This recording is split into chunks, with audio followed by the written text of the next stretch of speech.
Jason, do you remember back in the day when notification and ringtone volumes were separate on Android?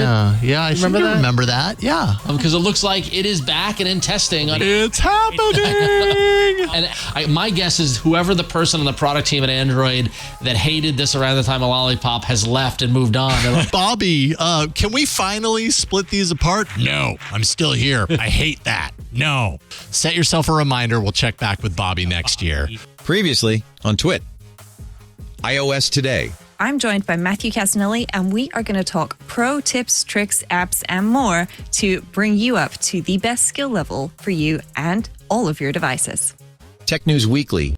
We start with Mia Sato from The Verge. She joins us to talk about generative AI on the voice front, AI Drake, AI Weekend, and the legal implications. You can't copyright your voice. You can't copyright your style or your flow or the way Drake says something. That's not a copyright problem. Right. And that's why this song is so deeply weird. It's like, well, there's no work that it was copying.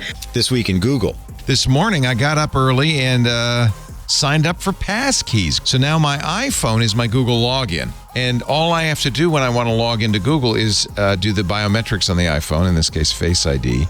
May I add something here? Yes. Because you have a workplace account. Oh, right. And does it not work with that? No.